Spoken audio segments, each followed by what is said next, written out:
Okay, so we're doing Q&A. Here is the first question we've got. I was recently offered a dream job in a career field that I've been trying to get my foot into the door of for years now.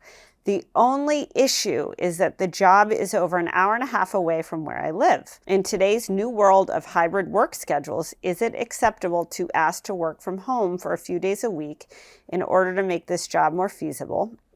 And if so, what's the best way to ask my employer without sounding like a snob who doesn't want to go into the office 5 days a week? Looking at the job description repeatedly, it appears that I can perform all my responsibilities remotely.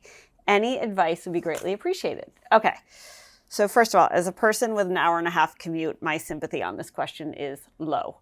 That said, I get it. Nobody wants to go into work anymore. And my advice on this is, personally, I think if this is your dream job and if it's in a field that you've been trying to get into, you need to suck up the commute.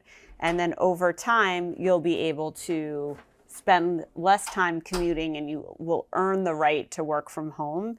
But really, I think you're at a crossroads in terms of, do you want your lifestyle to be what you want your lifestyle to be?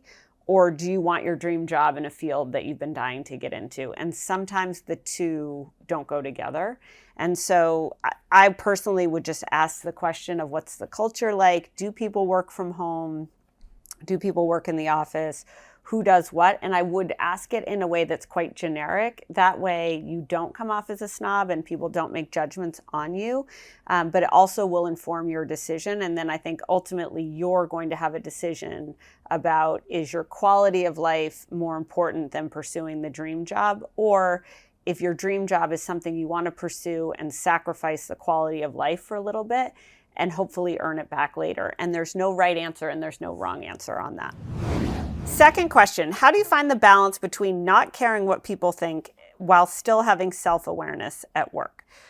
One is, self-awareness and not caring are two totally different things. So being self-aware means, hey, I understand how I come off to people. I understand how I can appear to people. I understand how I make people feel. Being self-aware is something that I think everyone can work on at all times. How do you control your emotions? How do you control your reaction to situations? How can you be more thoughtful or nuanced about how you make other people feel? And how can you be more introspective and less emotional about how people feel about you? I think you should care that people respect you. I think you should care that people feel that you do your work, or you bring certain perspective to the table, or you're smart, or you're capable, or you're committed or passionate, that you are positive. I would care about those kind of things. Where I kind of go crazy is when people think you should be a certain way at work. And that's the environment that drives me nuts. And those are the instances where you have to stop caring what people think, because they're not caring for you in your best interest. What they're caring about is the status quo, or how things should be done, or the way things have always been, or what their opinion is of an opportunity or an instance at work, or a way something is done. So I would always work on being self-aware. I'm trying to work on being more self-aware. As it relates to caring what people think, I think the most important thing in caring what people think is, whose opinion do you actually care about and do you respect? And I would focus on those people and those people alone.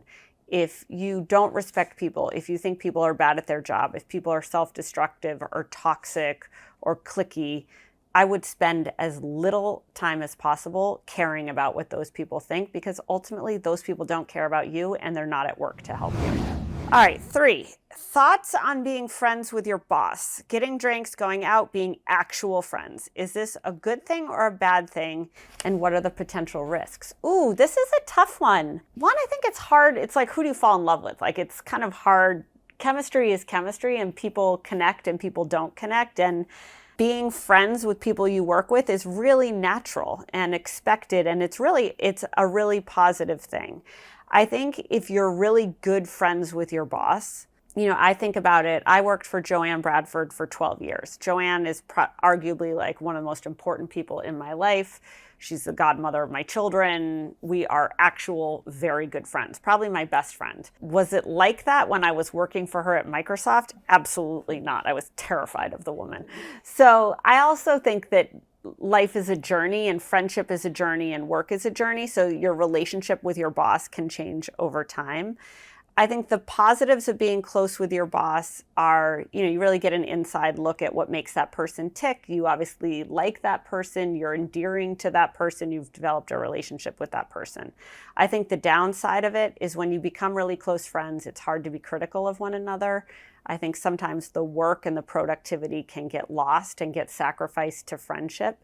And it also can create a bad relationship with your peers or with the people who work for you, where people start to put an asterisk around your performance or your bonuses or your rewards or your advancement because you're friends with the boss. So I would just be mindful of it. I think people should be friends with whoever they want to be friends with. But if you're going to develop a personal relationship with your boss, to just be cognizant of the downstream impact that can have on you and the people around you. One of the dangerous things if you are the boss is being really good friends with one person on your team and not close to anyone else.